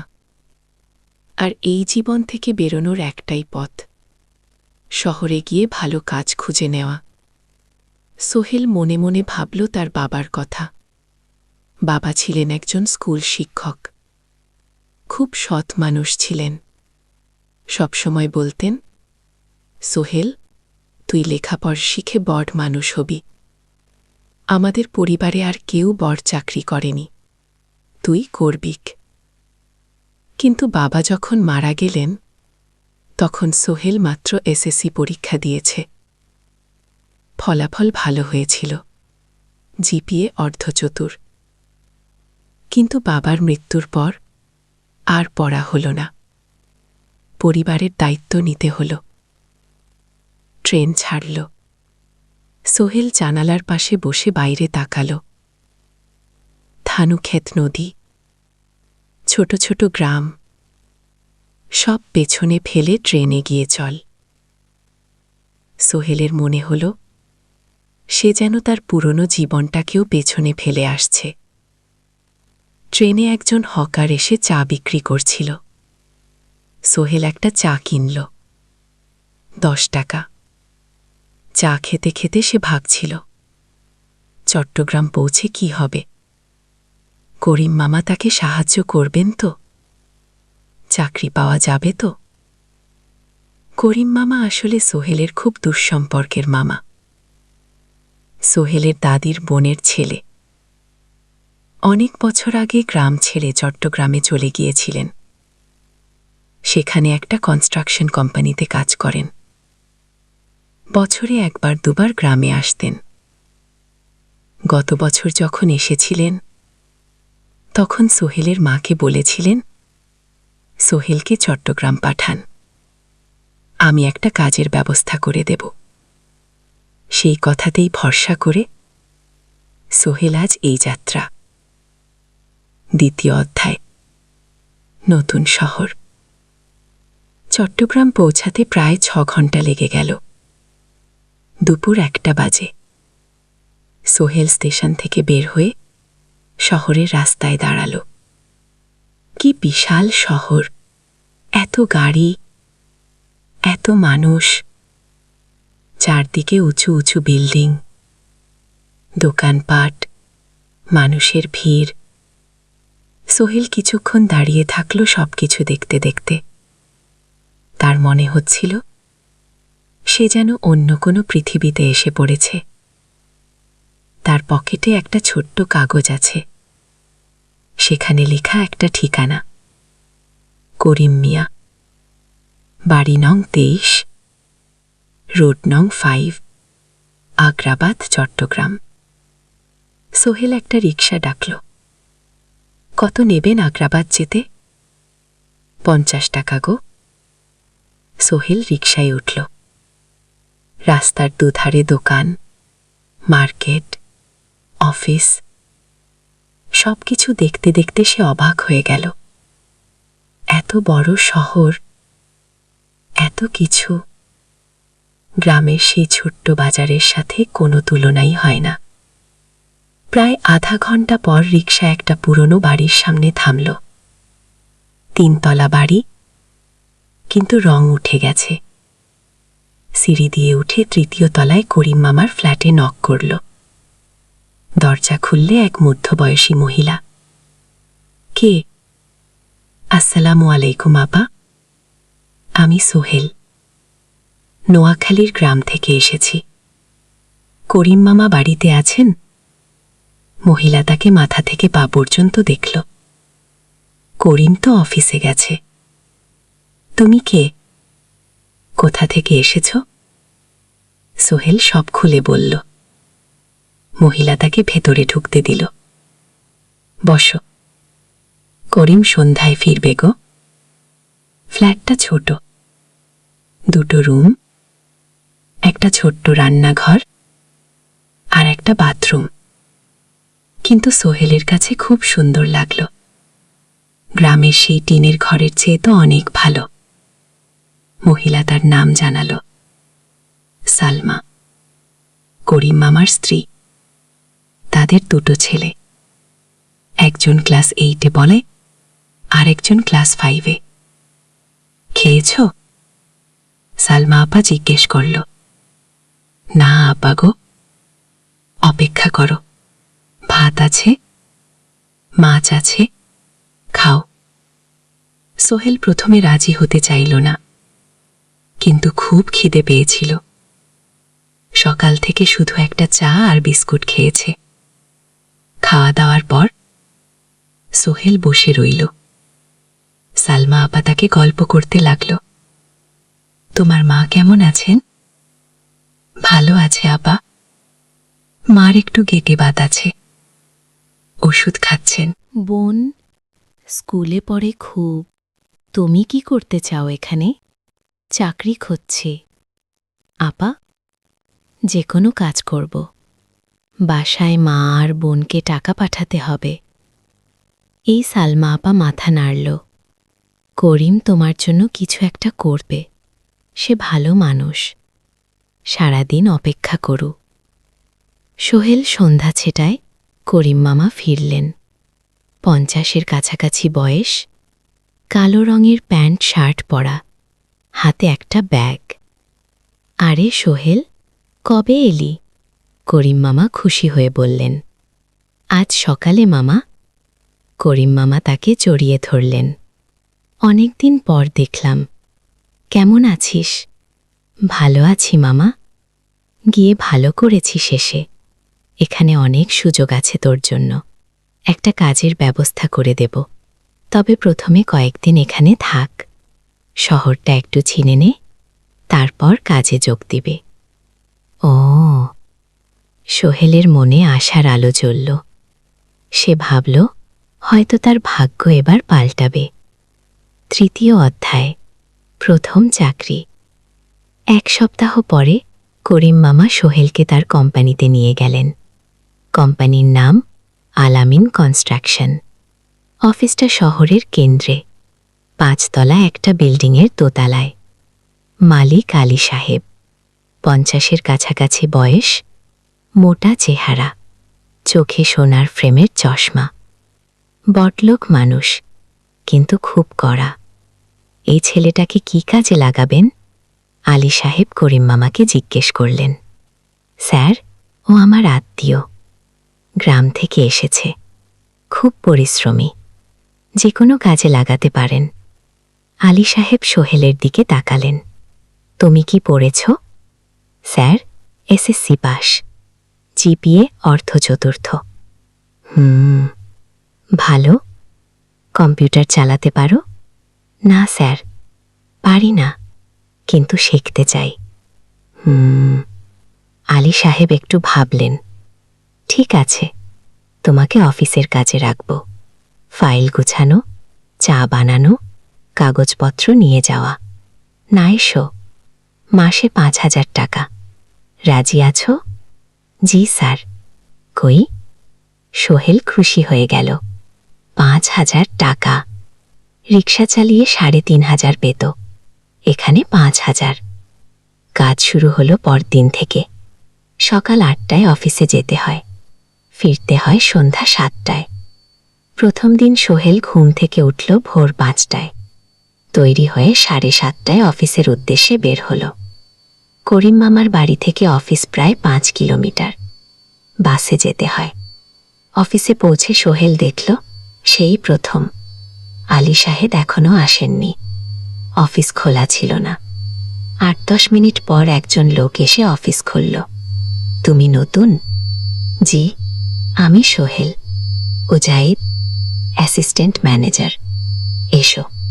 ওজাইদ ভাই সোহেলকে সবকিছু দেখান। অফিসে মোট 6 জন কর্মচারী, 2 জন ইঞ্জিনিয়ার, 1 জন অ্যাকাউন্টেন্ট, 1 জন অ্যাসিস্ট্যান্ট ম্যানেজার। ওজাইদ ভাই, 1 জন রিসেপশনিস্ট। আর এখন সোহেল। সোহেলের কাজ শুরু হলো চা বানানো দিয়ে। তারপর অফিস পরিষ্কার করা, ফাইল গুছানো, কাগজপত্র এক জায়গা থেকে আর এক জায়গায় নিয়ে যাওয়া। কাজ কঠিন না, কিন্তু সারা দিন দৌড়ঝাঁপ করতে হয়। দুপুরে খাবারের জন্য আধা ঘন্টা বিরতি। সোহেল একটা ছোট হোটেলে গিয়ে ভাত আর তরকারি খেল। 50 টাকা। সন্ধ্যায় অফিস বন্ধ হলো। সোহেল ক্লান্ত হয়ে বাসায় ফিরল। কেমন লাগলো প্রথম দিন? করিম মামা জিজ্ঞেস করলেন। ভালো মামা, অনেক কিছু শিখলাম। প্রথম মাসের শেষে সোহেল বেতন পেল 5,000 টাকা। সে 3,000 টাকা মাকে পাঠালো। মা ফোনে কাঁদতে লাগলেন, আল্লাহ তোকে ভালো রাখুক। সোহেলের চোখেও জল এলো। তার মনে হলো সে একটা বড় কাজ করতে পেরেছে। 4র্থ অধ্যায়, শহরের জীবন। 3 মাস কেটে গেল। সোহেল এখন শহরের সাথে মিশে গেছে। প্রতিদিন অফিসে যাওয়া আসার পথে সে দেখে হাজারো মানুষের জীবন। কেউ সফল, কেউ ব্যর্থ, কিন্তু সবাই চলছে নিজের পথে। সোহেল অফিসের কাজের পাশাপাশি কম্পিউটার শেখার চেষ্টা করছে। অফিসে একটা কম্পিউটার আছে। যখন কেউ ব্যবহার করে না, তখন সোহেল একটু একটু শেখার চেষ্টা করে। জাহিদ ভাই তাকে সাহায্য করেন। সোহেল, তুমি যদি কম্পিউটার ভালোভাবে শিখতে পারো তাহলে তোমার ভবিষ্যৎ উজ্জ্বল। জাহিদ ভাই একদিন বললেন, কিভাবে শিখব ভাই? ট্রেনিং সেন্টারে যাও, সন্ধ্যায় ক্লাস আছে, মাসে 2,000 টাকা লাগবে। সোহেল ভাবল, 2,000 টাকা অনেক, কিন্তু এটা বিনিয়োগ, ভবিষ্যতের জন্য। সে একটা ট্রেনিং সেন্টারে ভর্তি হল। সপ্তাহে 3 দিন, সন্ধ্যা 7:30 থেকে রাত 9টা পর্যন্ত ক্লাস। কম্পিউটারের basic, MS Word, Excel, power point, internet ব্যবহার। একদিন অফিস থেকে ফেরার সময় সোহেল একটা দোকানে চা খেতে গেল। দোকানের পাশেই একটা ছোট্ট মুদি দোকান। সেখানে একটা মেয়ে বসে আছে, বয়স হবে 20-এর কাছাকাছি। সাদাসিধে চেহারা, সাদা শাড়ি পরা, কিন্তু চোখে এক ধরনের দৃঢ়তা। ভাইজন, 1 প্যাকেট বিস্কুট দেন। সোহেল বলল। মেয়েটা বিস্কুট দিল। 20 টাকা। সোহেল টাকা দিয়ে যাচ্ছিল। হঠাৎ মেয়েটা বলল, আপনি নতুন এসেছেন এই এলাকায়, তাই না? হ্যাঁ। 3 মাস হল। কিভাবে বুঝলেন? আপনার চেহারা দেখেই বোঝা যায়। এখনও গ্রামের ছোঁয়া আছে, আর আপনি প্রতিদিন এই পথ দিয়ে যান। দেখেছি। মেয়েটা হাসল। সোহেলও হেসে ফেলল। আপনি খুব পর্যবেক্ষক মনে হচ্ছে। জীবনে অনেক কিছু দেখেছি, তাই মানুষকে চিনতে শিখেছি। আপনার নাম? মিনা। এই দোকান আমার বাবার। উনি অসুস্থ, তাই আমি দেখছি। সেদিন থেকে সোহেল প্রায় সেই দোকানে যেতে শুরু করল। মিনার সাথে গল্প করত। ধীরে ধীরে তাদের মধ্যে একটা বন্ধুত্ব তৈরি হল। মিনাও তার জীবনের গল্প বলল। মিনার মা মারা গেছেন যখন সে মাত্র 7 বছরের। বাবা আব্দুল হামিদ একা হাতে মিনাকে বড় করেছেন। মুদি দোকান দিয়ে সংসার চালান। মিনা কলেজে পড়ে, অনার্স 2nd ইয়ার। সকালে কলেজে যায়, দুপুরে ফিরে এসে দোকান সামলায়। বাবার হার্টের সমস্যা আছে, তাই ভারী কাজ করতে পারেন না। তোমার স্বপ্ন কি? একদিন সোহেল জিজ্ঞেস করল। গ্র্যাজুয়েশন শেষ করে একটা ভালো চাকরি করব, তারপর বাবাকে ভালো চিকিৎসা করাবো। আর তুমি? আমিও চাকরি করে পরিবারকে ভালোভাবে দেখভাল করতে চাই। মা আর বোনকে নিয়ে শহরে আনবো একদিন। দুজনেই নিজেদের স্বপ্নের কথা বলতে গিয়ে বুঝে তাদের স্বপ্ন অনেকটা একই রকম। পঞ্চম অধ্যায়, বিপদ। 6 মাস কেটে গেল। সোহেল এখন আলী সাহেবের খুব প্রিয় কর্মচারী। সে শুধু চা বিস্কুট দেওয়ার কাজই করে না, এখন কম্পিউটারেও কিছু কাজ শিখেছে। ছোটখাট টাইপিং, ডেটা এন্ট্রি এসব করতে পারে। আলী সাহেব খুশি হয়ে তার বেতন বাড়িয়ে 8,000 টাকা করে দিয়েছেন। একদিন রাতে সোহেল অফিস থেকে ফিরছিল। সেদিন একটু দেরি হয়ে গেছে, রাত প্রায় 9টা। সাধারণত সোহেল সন্ধ্যা 7:30টায় ফিরে, কিন্তু সেদিন অফিসে একটা জরুরি কাজ ছিল। বাস থেকে নেমে সোহেল বাড়ির দিকে হাঁটছিল। হঠাৎ একটা অন্ধকার গলিতে 3 জন লোক তাকে ঘিরে ধরল। তাদের চেহারা দেখেই বোঝা যাচ্ছিল ভালো উদ্দেশ্য নিয়ে আসেনি। টাকা দে, তাড়াতাড়ি, একজন বলল। তার হাতে একটা ছুরি। সোহেল ভয় পেয়ে গেল। ভাই, আমার কাছে খুব কম টাকা আছে, যা আছে দে, তাড়াতাড়ি করো। সোহেল কাঁপতে কাঁপতে তার পকেট থেকে 5 টাকা বের করে দিল। এই টাকা দিয়ে সে বাজার করবে ভেবেছিল, কিন্তু ছিনতাইকারীরা সন্তুষ্ট হল না। শুধু 5 টাকা। তোর ব্যাগে কি আছে? তারা সোহেলের ব্যাগ কেড়ে নিল। ব্যাগে ছিল তার মোবাইল, কম্পিউটার ট্রেনিং সেন্টারের সার্টিফিকেট আর কিছু গুরুত্বপূর্ণ কাগজপত্র। না ভাই, ব্যাগটা ফেরত দেন, ওতে আমার জরুরি জিনিস আছে। মোবাইল নিয়ে নেন, কিন্তু ব্যাগটা দেন। কিন্তু ওরা শুনল না। একজন সোহেলকে জোরে ধাক্কা দিল। সোহেল পড়ে গেল। মাথা রাস্তার কংক্রিটে ধাক্কা লেগে গেল। রক্ত বের হল। 3 জন দৌড়ে পালিয়ে গেল। কিছুক্ষণ সোহেল অজ্ঞান হয়ে পড়ে রইল। তারপর ধীরে ধীরে জ্ঞান ফিরল। মাথায় প্রচণ্ড ব্যথা। সে উঠে দাঁড়ানোর চেষ্টা করল, কিন্তু মাথা ঘুরছিল। কোনোমতে একটা দেয়াল ধরে দাঁড়াল। একজন পথচারী তাকে দেখে থাম। কি হয়েছে ভাই? ছিনতাই তাই? হয়েছে কি? এসো, আমি তোমাকে হাসপাতালে নিয়ে যাইব। কিন্তু সোহেল রাজি হল না। ঠিক আছে, বাড়ি যেতে পারব। সে কোনোমতে করিম মামার বাড়িতে পৌঁছা। দরজা খুলেই সালমা আপা চিৎকার করে উঠলেন, ও আল্লাহ, কি হয়েছে? করিম মামা দৌড়ে এলেন, সোহেলকে ভেতরে নিয়ে গেলেন। তার মাথায় জল ঢেলে রক্ত পরিষ্কার করলেন। ক্ষতটা বেশ গভীর। হাসপাতালে যেতে হবে কি? করিম মামা বললেন। তারা একটা অটোরিকশা নিয়ে নিকটস্থ হাসপাতালে গেলেন। ডাক্তার সোহেলের মাথায় 3টে সেলাই দিলেন। বলল, 1 সপ্তাহ বিশ্রাম নিতে হবে, কোনো ভারী কাজ করা যাবে নাই। হাসপাতাল থেকে ফিরে সোহেল শুয়ে রইল।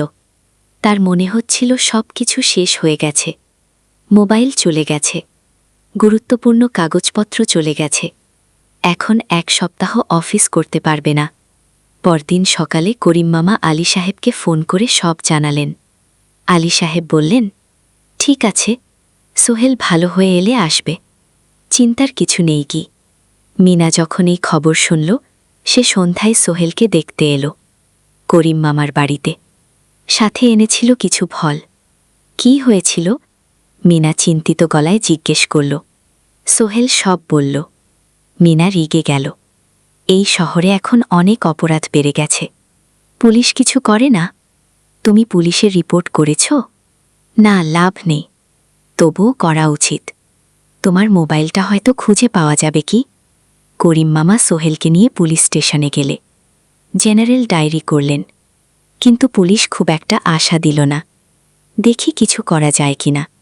সোহেল বুঝল মোবাইল আর ফিরবে না। সেই 1 সপ্তাহ সোহেলের জীবনের সবচেয়ে কঠিন সময় ছিল। সে শুধু শারীরিকভাবেই ক্ষতিগ্রস্ত হয়নি, মানসিকভাবেও ভেঙে পড়েছিল। প্রতি রাতে দুঃখ স্বপ্ন দেখত। সেই 3 জন ছিনতাইকারীর মুখ ভুলতে পারছিল না। মিনা প্রায় প্রতিদিন আসত, তাকে সাহস দিত, তুমি হাল ছেড়ো না সোহেল, জীবনে এরকম খারাপ সময় আসে, কিন্তু এটা কাটিয়ে ওঠাই হলো আসল বীরত্ব। ওহেলের মা গ্রাম থেকে ফোন করতেন, করিম মামার মোবাইল থেকে। তুই ভালো আছিস তো? সোহেল মাকে সব সত্যি বলেনি, শুধু বলেছে, হ্যাঁ মা, ভালো আছি, একটু জ্বর হয়েছিল, এখন ভালো। ও 1 সপ্তাহ পর সোহেল আবার অফিসে গেল। আলী সাহেব তাকে দেখে খুশি হলেন। কেমন আছো? ভালো আছি স্যার। ও ঠিক আছে, তবে প্রথম কয়েকদিন হালকা কাজ করবে। সোহেল আবার কাজে মন দিল, কিন্তু একটা জিনিস তাকে খুব কষ্ট দিচ্ছিল। তার মোবাইল নেই, মায়ের সাথে কথা বলতে পারছে না। নিয়মিত করিম মামার মোবাইল চাইতে সংকোচ লাগে। একদিন জাহিদ ভাই তাকে ডাকলেন, সোহেল, আমার একটা পুরনো মোবাইল আছে, তুমি ব্যবহার করো না? না ভাই, আমার কাজে লাগছে না, তুমি রাখো গো। সোহেল কৃতজ্ঞতায় প্রায় কেঁদে ফেল। ধন্যবাদ ভাই। ও মোবাইল পেয়ে সোহেল প্রথমেই মাকে ফোন করল। মা খুব খুশি হলেন। এতদিন ফোন করিসনি কেন? মা, মোবাইলটা নষ্ট হয়ে গিয়েছিল, নতুন নিয়েছি। মায়ের গলায় স্বস্তি ফুটে উঠল। 6ষ্ঠ অধ্যায়, নতুন সুযোগ। আরও 3 মাস কেটে গেল। সোহেল পুরোপুরি সুস্থ হয়ে গেছে। তার জীবন আবার স্বাভাবিক হয়ে এসেছে। সে এখন কম্পিউটার ট্রেনিং শেষ করেছে, সার্টিফিকেট পেয়েছে। কিন্তু একটা ঘটনা তার জীবনে বড় পরিবর্তন নিয়ে এলো। একদিন সকালে আলী সাহেব তাকে ডাকলেন, সোহেল, বসো। সোহেল, বসো। মনে একটু ভয় লাগছিল। আলী সাহেব কি তাকে বকবেন? সোহেল, তুমি তো এখন কম্পিউটার চালাতে পারো? জি স্যার, একটু একটু শিখেছি। ভালো, আমি তোমার কাজ দেখছি, তুমি খুব পরিশ্রমী। আরশাদ, আমাদের কোম্পানিতে এরকম মানুষের দরকার। সোহেল কিছু বুঝতে পারছিল না। আমি তোমাকে একটা সুযোগ দিতে চাই। আমাদের কোম্পানি একটা ট্রেনিং প্রোগ্রাম চালু করছে নতুন কর্মচারীদের জন্য। 6 মাসের কোর্স, কম্পিউটার অ্যাকাউন্টিং, ভবন নির্মাণের হিসাব নিকাশ, প্রজেক্ট ম্যানেজমেন্ট সব শিখবে। কোম্পানি সব খরচ দেবে। ট্রেনিংয়ের সময় তোমার বেতনও চলবে। রাজি আছো সোহেল? বিশ্বাস করতে পারছিল না। স্যার, সত্যি আমাকে এত বড় সুযোগ দিচ্ছেন? হ্যাঁ, তুমি ভালো ছেলে, পরিশ্রমী। আমি তোমাকে এগিয়ে দিতে চাই। ভবিষ্যতে তুমি এই কোম্পানির একজন গুরুত্বপূর্ণ কর্মচারী হবে। সোহেল কৃতজ্ঞতায় প্রায় কেঁদে ফেলল। ধন্যবাদ স্যার, আমি কঠোর পরিশ্রম করব। আমি জানি গো। সেদিন সন্ধ্যায় সোহেল মিনার দোকানে গেল। মিনাকে খবরটা দিল। মিনা খুব খুশি হল, তার চোখে জল এসে গেল। তুমি পারবে সোহেল, আমি জানি গো। সোহেল তার মা আর বোনকেও ফোন করে খবরটা দিল। মা কাঁদতে লাগলেন। তোর বাবা বেঁচে থাকলে কত খুশি হতো। ট্রেনিং শুরু হলো পরের মাস থেকে। প্রতিদিন সকালে 3 ঘন্টা ক্লাস, তারপর বাকি সময় অফিসের কাজ। ক্লাসে 5 জন নতুন কর্মচারী, সবাই তরুণ, উৎসাহী। শিক্ষক ছিলেন একজন অভিজ্ঞ ইঞ্জিনিয়ার, নাম রহিম স্যার। তিনি খুব ভালোভাবে সবকিছু বোঝাতেন। কম্পিউটার অ্যাকাউন্টিং, এক্সেলের জটিল ক্যালকুলেশন, প্রজেক্টের বাজেট তৈরি, সময় ব্যবস্থাপনা সব। সোহেল পুরো মনোযোগ দিয়ে শিখতে লাগল। সন্ধ্যায় বাড়ি ফিরে প্র্যাকটিস করত। করিম মামার ছেলের কাছ থেকে একটা ল্যাপটপ ধার নিত কখনো কখনো। 6 মাস পরে ট্রেনিং শেষ হলো, সবাই সার্টিফিকেট পেল। আলী সাহেব একটা অনুষ্ঠান করলেন। সোহেল সেরা পারফর্মার হিসেবে একটা বিশেষ পুরস্কার পেল, 5,000 টাকা বোনাস। আলী সাহেব ঘোষণা করলেন, সোহেল, আজ থেকে তুমি আমাদের জুনিয়র অ্যাকাউন্ট অ্যাসিস্ট্যান্ট। তোমার বেতন 15,000 টাকা। সোহেল অবাক হয়ে গেল। 8,000 থেকে 15,000, প্রায় দ্বিগুণ। সেদিন রাতে সোহেল ঘুমাতেই পারল না। খুশিতে উত্তেজনায় তার চোখে ঘুম নেই। সে ভাবল, তার জীবন কিভাবে বদলে যাচ্ছে। 2 বছর আগে যে রিক্সা চালাক, আজ সে একটা নামকরা কোম্পানির অ্যাকাউন্ট অ্যাসিস্ট্যান্ট। 7ম অধ্যায়, প্রেম ও প্রস্তাব। 1.5 বছর হয়ে গেল সোহেলের চট্টগ্রাম আসার। সে এখন একজন সফল যুবক। তার মা গ্রামে খুব খুশি। প্রতি মাসে সোহেল 10,000 টাকা পাঠায়। ছোট বোন ঋতু এখন কলেজে ভর্তি হয়েছে সোহেলের পাঠানো টাকায়। মায়ের চিকিৎসাও ভালোভাবে হচ্ছে। মিনার সাথে সোহেলের সম্পর্ক এখন আর শুধু বন্ধুত্ব নয়, দুজন দুজনকে ভালোবাসে, কিন্তু কেউ কাউকে সাদরে বলার সাহস পায়নি। প্রতিদিন দেখা হয়, গল্প হয়, কিন্তু সেই একটা কথা বলা হয়ে ওঠে না। একদিন শুক্রবার ছুটির দিন, সোহেল মিনাকে বলল, আজ কি একটু ঘুরতে যাবে? কোথায়? পতেঙ্গা বিচ। তুমি কি কখনো গেছো? না, কিন্তু আমার দোকান গো। শুক্রবার তোমার বাবা সামলাবে গো। মিনা রাজি হয়ে গেল। দুপুরে দুজনে বাস নিয়ে পতেঙ্গা গেল। সমুদ্র দেখে মিনা অবাক হয়ে গেল। কি সুন্দর! দুজনে বালিতে বসে ঢেউয়ের শব্দ শুনতে শুনতে গল্প করছিল। হঠাৎ সোহেল বলল, মিনা, তোমার সাথে কিছু বলার ছিল। সোহেল একটা লম্বা শ্বাস নিল। তুমি জানো, আমি তোমাকে ভালোবাসি। মিনা হাসল, তার চোখ ভিজে গেল। জানি, আমিও তোমাকে ভালোবাসি সোহেল। সোহেল অবাক হয়ে গেল। সত্যি? হ্যাঁ, অনেক দিন ধরেই জানি। আমার জীবনে এসে সব কিছু বদলে দিয়েছ। তোমার সাথে থাকলে আমার মনে হয় আমি যে কোনো কিছু করতে পারবো। দুজনে কিছুক্ষণ চুপ করে বসে রইল। সমুদ্রের ঢেউ এসে পায়ে লাগছিল। সূর্য পশ্চিমে ঢলে পড়ছে। আকাশ লাল কুমলা হয়ে গেছে। কিন্তু আমার বাবার সাথে কথা বলতে হবে। কিমিনা বলল, আমি তৈরি। যখন বলবে তখন বলবো। পরের সপ্তাহে সোহেল মিনার বাবার সাথে কথা বলল। আব্দুল হামিদ সাহেব প্রথমে একটু দ্বিধা করলেন। তুমি কোন পরিবারের ছেলে? তোমার বাবা কি করতেন? সোহেল সব সত্যি বলল। তার বাবা ছিলেন স্কুল শিক্ষক। মারা গেছেন 10 বছর আগে। মা গ্রামে থাকেন। ছোট বোন কলেজে পড়ে। তুমি নিজে কি করো? আমি আলামিন কনস্ট্রাকশন কোম্পানিতে জুনিয়র অ্যাকাউন্ট অ্যাসিস্ট্যান্ট। মাসে 15,000 টাকা বেতন। ও, আব্দুল হামিদ সাহেব ভাবলেন, তারপর বললেন, দেখো মিনা, আমার একমাত্র সন্তান। তার মা নেই। আমি একা তাকে বড় করেছি। আমি চাই মিনা একজন ভালো ছেলের সাথে বিয়ে হোক। তুমি দেখতে ভালো ছেলে মনে হচ্ছে, কিন্তু আমাকে তোমার মায়ের সাথে দেখা করতে হবে। তোমার পরিবারকে জানতে হবে কি?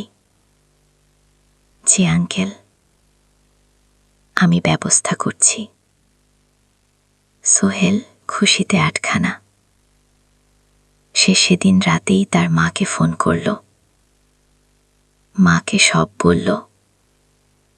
মা প্রথমে অবাক হলেন, তারপর খুশি হলেন। মিমা মেয়েটা কেমন?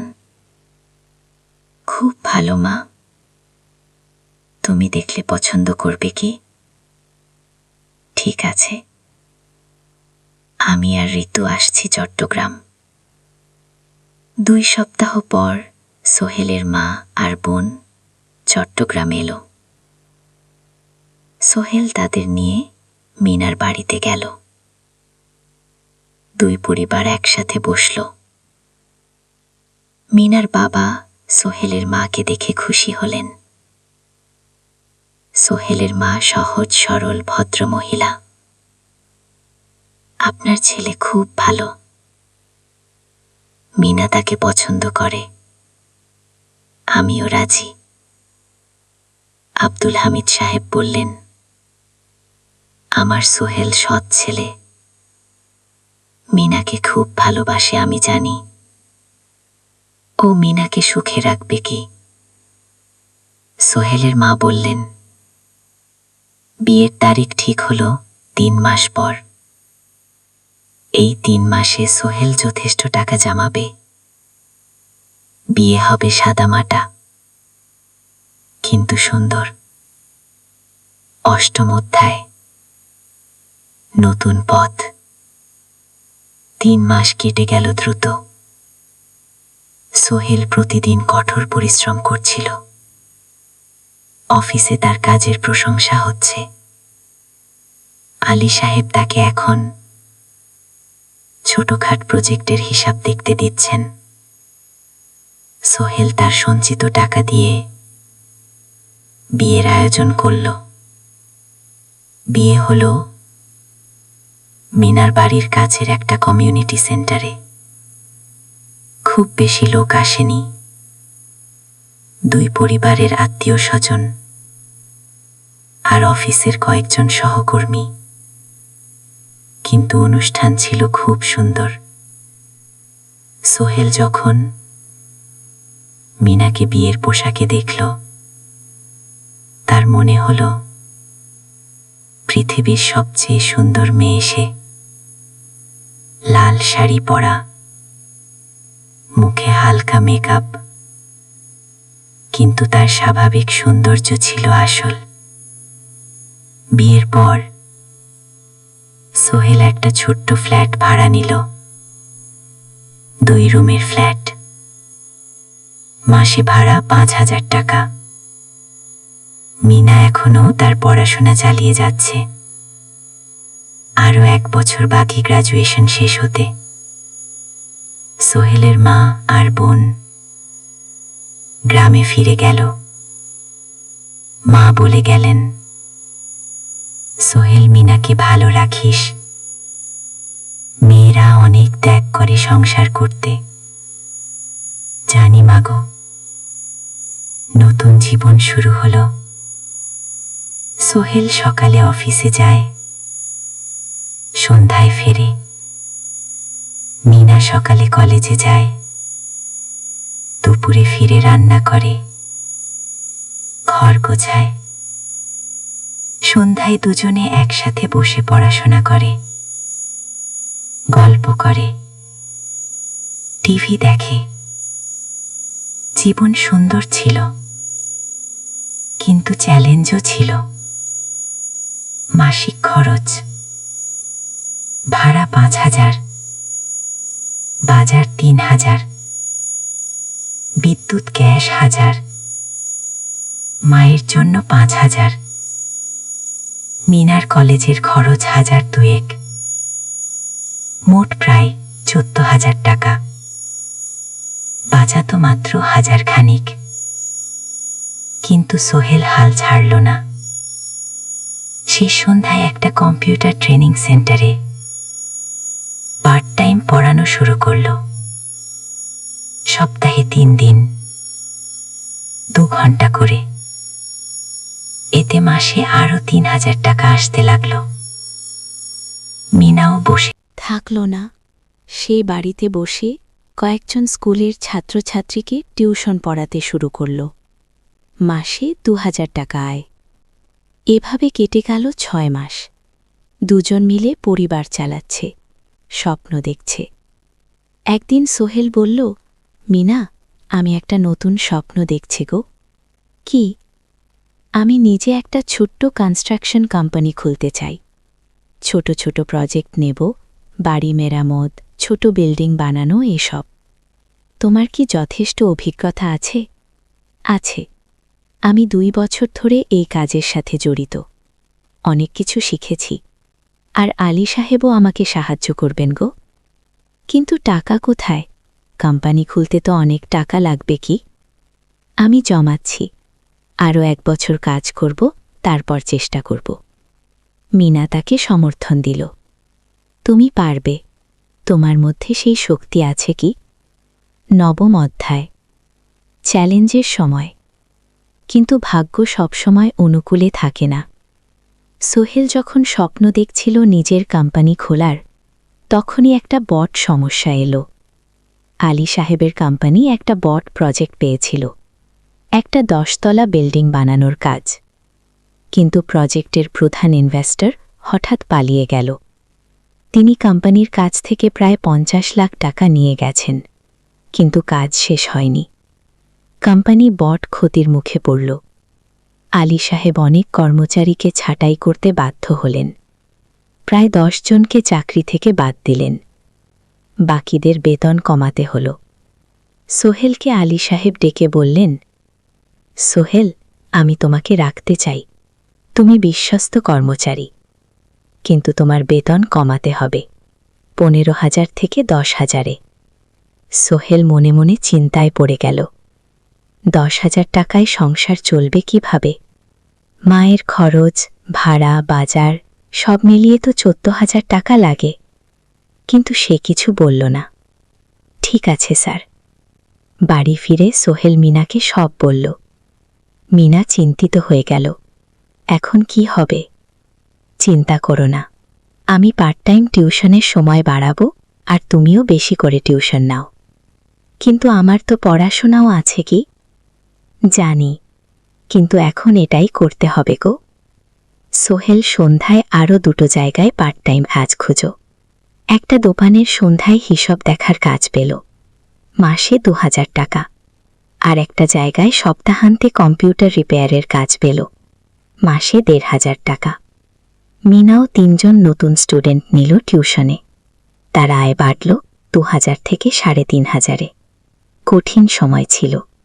সোহেল সকাল 8টায় অফিসে যেত, সন্ধ্যা 6টায় ফেরত। তারপর একটু বিশ্রাম নিয়ে 7:30টায় বের হতো পার্ট টাইম কাজে। রাত 10টায় বাড়ি ফেরত। রবি সোমবার কম্পিউটার রিপেয়ারের কাজ। মিনাও সকালে কলেজে যেত, দুপুরে ফিরে রান্না করত, তারপর বিকেলে টিউশন পড়াত, রাতে খাওয়া দাওয়ার পর পড়াশোনা করত। দুজনেরই শরীর খারাপ হতে শুরু করল। সোহেল একদিন অফিসে অজ্ঞান হয়ে পড়ে গেল। ডাক্তার দেখাতে নিয়ে গেল। ডাক্তার বলল, অতিরিক্ত পরিশ্রম, শরীরে পুষ্টির অভাব, ঠিকমতো খাচ্ছেন না মনে হচ্ছে। সত্যি কথা, খরচ বাঁচাতে সোহেল আর মিনা অনেক সময় কম খেত। মাংস মাছ কিনত সপ্তাহে 1 দিন, বাকি সময় শাকসবজি ডাল। মিনা সোহেলকে বলল, আর নয় সোহেল, তুমি এভাবে নিজেকে শেষ করে ফেলছ। আমার পড়াশোনা বন্ধ করে দিই, আমি ফুল টাইম চাকরি করি। না, সোহেল জোর দিয়ে বলল, তোমার পড়াশোনা বন্ধ হবে না। আরও মাত্র 6 মাস বাকি, তুমি গ্র্যাজুয়েট হবেই। কিন্তু আমি ঠিক হয়ে যাব, চিন্তা করো না। আগে কিন্তু পরিস্থিতি আরও খারাপ হলো যখন সোহেলের মায়ের অসুখ হলো, হার্টের সমস্যা। হাসপাতালে ভর্তি করতে হলো, খরচ 5,000 টাকা। সোহেলের হাতে এত টাকা কোথায়? সে করিম মামার কাছে ধার চায়। করিম মামা 20,000 টাকা দিলেন। বাকি 300 টাকা সোহেল একটা এনজিও থেকে ঋণ নিন। সুদের হার মাসে 2%। মায়ের চিকিৎসা হল, তিনি সুস্থ হয়ে গেলেন। কিন্তু সোহেল এখন ঋণের বোঝায় পড়ে গেল। প্রতি মাসে 3,000 টাকা করে কিস্তি দিতে হবে। সে রাতে সোহেল আর মিনা বিছানায় শুয়ে কথা বলছিল। সোহেল বলল, মিনা, আমি মনে হয় ভুল করেছি, শহরে এসে বিয়ে করে তোমাকে কষ্টে ফেলেছি গো। মিনা তার হাত ধরল। না সোহেল, তুমি ভুল করনি। জীবনে এরকম খারাপ সময় আসে, কিন্তু এটা কাটিয়ে ওঠাই হলো আসল শক্তি। আমরা একসাথে আছি, একসাথে থাকব, সব কিছু ঠিক হয়ে যাবে। মিনার কথায় সোহেল একটু সাহস পেল। হ্যাঁ, হাল ছাড়া যাবে না। 10ম অধ্যায়, আলোর দিকে। 3 মাস পরে পরিস্থিতি একটু ভালো হতে শুরু করল। আলী সাহেবের কোম্পানি একটা নতুন প্রজেক্ট পেল, একটা স্কুল বিল্ডিং বানানোর কাজ। কোম্পানি আবার স্থিতিশীল হতে শুরু করল। আলী সাহেব সোহেলকে ডেকে বললেন, সোহেল, আমি তোমার কঠোর পরিশ্রম দেখেছি। খারাপ সময়েও তুমি কোম্পানি ছেড়ে যাওনি। আমি কৃতজ্ঞ। আজ থেকে তোমার বেতন আবার 15,000 টাকা দিই। সোহেল খুশি হয়ে গেল। ধন্যবাদ স্যার। ও মিনাও গ্র্যাজুয়েশন শেষ করল, ভালো ফলাফল করল। সে এখন চাকরি খুঁজছে।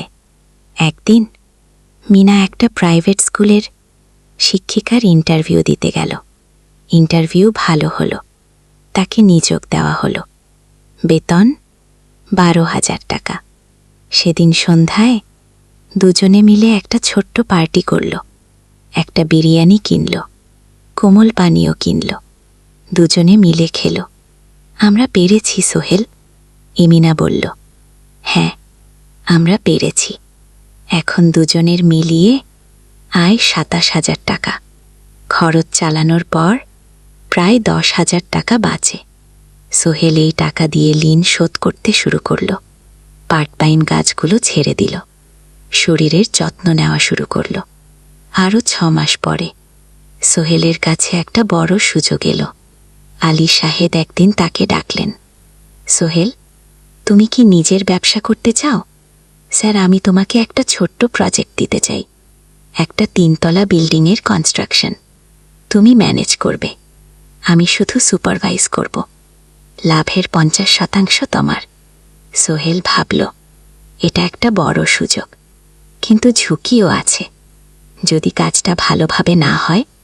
স্যার, আমি চেষ্টা করব, কিন্তু যদি ভুল হয়? ভুল হবে না। আমি তোমার উপর বিশ্বাস রাখছি, তুমি পারবে। সোহেল রাজি হয়ে গেল। এই প্রজেক্ট তার জীবনের টার্নিং পয়েন্ট হতে পারে। 11 অধ্যায়, স্বপ্ন পূরণের পথে। পরের 6 মাস সোহেল খুব কঠোর পরিশ্রম করল। প্রজেক্টটা ম্যানেজ করা সহজ ছিল না। শ্রমিক নিযোগ, ম্যাটেরিয়াল কেনা, কাজের তদারকি, সময় মতো কাজ শেষ করা, সব দায়িত্ব তার। প্রথম 2 মাস খুব চাপের মধ্যে গেল। একদিন একজন শ্রমিক কাজ করতে গিয়ে আহত হল।